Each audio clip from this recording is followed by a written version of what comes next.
नमस्कार दोस्तों, मैं आपका साथी सुनील चौधरी और आज ये वीडियो लेकर के आया हूं क्लास 10th के बाद बच्चे को कौन सी स्ट्रीम चूज करनी चाहिए यदि वो यूपीएससी के एग्जाम को क्रैक करना चाहता है, मतलब सिविल सर्विस एग्जाम, चाहे वो आईएएस हो या फिर पीसीएस या अदर स्टेट्स के सिविल सर्विस एग्जाम। तो चलिए दोस्तों बात करते हैं, क्योंकि ये एक बहुत बड़ा डिसीजन होता है। 10th के बाद हम किसी एक स्ट्रीम को चूज कर लेते हैं तो वही हमारे करियर को आगे बनाता भी है। लेकिन अगर आप यूपीएससी ही करना चाहते हो तो फिर साइंस आपके लिए बेहतर है या कॉमर्स या फिर ह्यूमैनिटीज। तो चलिए इस वीडियो में हम यही बात करेंगे। देखो बच्चों, साइंस स्ट्रीम अधिकतर वो स्टूडेंट लेते हैं जो पढ़ने में बहुत ज्यादा इंटेलिजेंट होते हैं, जिनको अपना करियर इंजीनियरिंग, डॉक्टर या साइंटिस्ट ऐसी लाइन में बनाना होता है।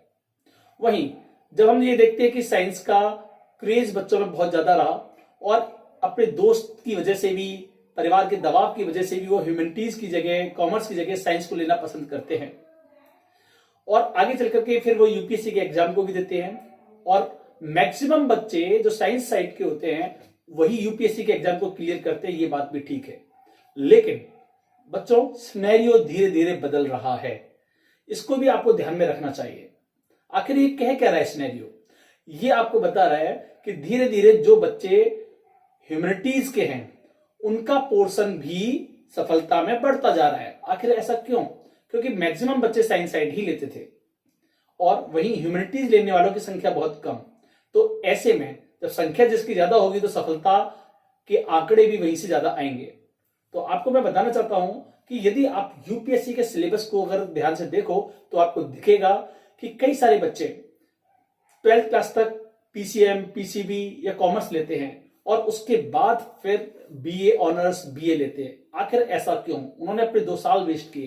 कई तो बीएससी करने के बाद भी फिर यूपीएससी के लिए ट्राई करते। यदि आप यूपीएससी के सिलेबस को देखोगे तो आपको दिखेगा कि मैक्सिमम पार्ट ह्यूमैनिटीज के ये सब्जेक्ट कवर करते हैं, हिस्ट्री, ज्योग्राफी, पॉलिटी और इकोनॉमिक्स जैसे। अगर आप टोटल मार्क्स की बात करो, यूपीएससी का 2025 का होता है, जिसमें से 275 इंटरव्यू के होते हैं और बाकी ऐसे जनरल स्टडी 1, 2, 3, 4, 5 इस तरीके से। जनरल स्टडी 1 को अगर आप देखोगे तो जिसमें Indian heritage, culture, world geography, Indian geography, मतलब 250 नंबर 250 मार्क्स वहां होते हैं। वहीं दूसरी तरफ जब आप सेकंड पोर्शन को देखोगे तो गवर्नेंस और कॉन्स्टिट्यूशन ये पोर्शन रहता है, जो कि एक लंबा अच्छा खासा पोर्शन, ये भी 250 नंबर का है। तीसरे में अगर हम बात करेंगे टेक्नोलॉजी, बायोडायवर्सिटी, एनवायरमेंट, तो बच्चों ह्यूमैनिटीज का जैसे ज्योग्राफी सब्जेक्ट है वो बायोडायवर्सिटी, एनवायरमेंट और कुछ टेक्नोलॉजी का जीआईएस जैसे जो कंपोनेंट्स, ये सब चीजें रहती है, उस पोर्शन को कवर करता है। तो इसका मतलब ह्यूमैनिटीज के जो सब्जेक्ट्स हैं ये भी 250 का है, मैक्सिमम पार्ट को कवर कर रहे हैं। बाकी इथिक्स और दूसरे जो सब्जेक्ट्स होते हैं वो तो सभी के लिए होते हैं, वो तो कॉमन सब्जेक्ट होता है। तो इसीलिए अधिकतर मैक्सिमम बच्चे इन ह्यूमैनिटीज के सब्जेक्ट्स के साथ यूपीएससी की तैयारी करते हैं, चाहे वो किसी भी बैकग्राउंड के हों। वहीं दोस्तों 10th क्लास के बाद आपने अपना सपना यूपीएससी की तरफ बना लिया है, तो ऐसे में आपको सब्जेक्ट्स ह्यूमैनिटीज वाले लेकर के बढ़ने में आसानी होगी, क्योंकि लंबा चौड़ा पोर्शन जब भी मैंने बताया आपको कि ह्यूमैनिटीज के सब्जेक्ट कवर करते हैं ज्यादा मार्क्स का यूपीएससी के सिलेबस से। तो फिर 11th और 12th में यदि आप इन सब्जेक्ट्स को लेते हो तो आपके टीचर्स आपके बेसिक कंसेप्ट को क्लियर करते हैं, जिससे आपको आगे भी इजी होता है। ऑप्शनल में भी इन सब्जेक्ट्स को आप ले सकते हो। वहीं दूसरी तरफ अगर आप साइंस के या दूसरे सब्जेक्ट्स को लेते हो तो कहीं ना कहीं आप अपने टाइम को वेस्ट कर रहे होते हो, ट्यूशन भी पढ़ते हो उन सब्जेक्ट्स के जिनसे आपको अपना करियर बनाना ही नहीं था। लेकिन वहीं इन सब्जेक्ट्स को आप सेल्फ स्टडी से भी बहुत अच्छे से परफॉर्म कर सकते हो। वहीं दोस्तों बच्चों के मन में बहुत बड़ा भ्रम होता है कि ह्यूमैनिटीज ले तो लेंगे लेकिन इसमें करियर ऑप्शंस बहुत कम है।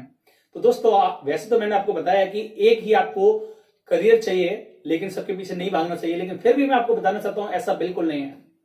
क्योंकि ऐसे में आज के टाइम में आप देखोगे कि पब्लिक डीलिंग का काम ज्यादा है, चाहे किसी भी सेक्टर में आप जाओ। बैंकिंग में आप देखोगे तो बैंक में जो एम्प्लॉय होते हैं उनको भी टारगेट मिले होते हैं कि न्यू अकाउंट ओपन करवाना है, लोगों को जोड़ना है, पब्लिक डीलिंग का काम जो ह्यूमैनिटी के बच्चे ज्यादा बेहतर कर सकते हैं। वहीं दूसरी तरफ एलआईसी का एजेंट है तो उसको भी कई सारे न्यू अकाउंट्स ओपन कराने होते हैं।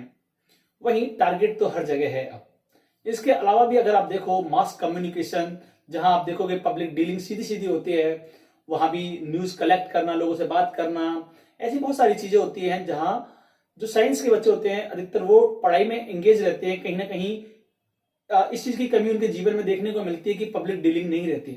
तो ऐसे में ह्यूमैनिटीज के जो बच्चे होते हैं कई सारे स्पोर्ट्स और बहुत सारी अदर एक्टिविटीज में भी पार्टिसिपेट करते रहते हैं, तो इजीली वो इन चीजों के साथ फैमिलियर हो जाते हैं।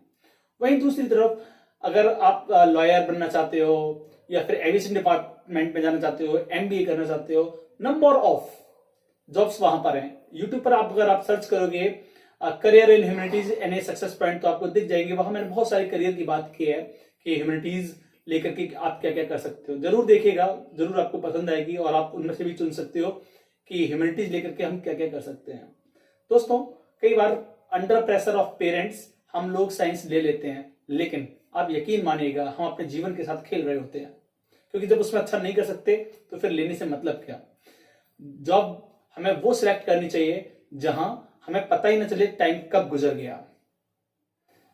हमने देखा कि 5 बजे हमारा वर्किंग आवर जो है ऑफ होता है और 5:15 बज रहे हैं, पता ही नहीं चला। लेकिन वहीं बार बार घड़ी को देख रहे हैं कि यार 4 कब बजेंगे, 5 कब बजेंगे, कब बजेंगे। तो यकीन मानिएगा वो जॉब आपके लायक ही नहीं है, क्योंकि जीवन भर परेशान रहोगे। तो ऐसे में अपने मन की सोचिए, किसी और की नहीं। बाकियों को टैकल कर लीजिए और सफलता जब मिल जाएगी तो जरूर वो आप पर भरोसा भी करेंगे और आप पर विश्वास भी जताएंगे और प्रसन्न भी रहेंगे। दोस्तों, उम्मीद करता हूं कि ये वीडियो जरूर आपको अच्छी लगी ही होगी। दोस्तों के बीच में शेयर करिएगा और कई आपके ऐसे दोस्त जिनके पेरेंट्स जबरदस्ती उनको उनकी मन की चीज नहीं करने देना चाहते, उनको भी जरूर ये वीडियो शेयर करिएगा। ऐसी वीडियो मिलती रहे, चैनल को सब्सक्राइब विद बेल बटन करना बिल्कुल ना भूलें। चलिए दोस्तों, मैं चलता हूं, आपका साथी सुनील चौधरी। जय हिंद।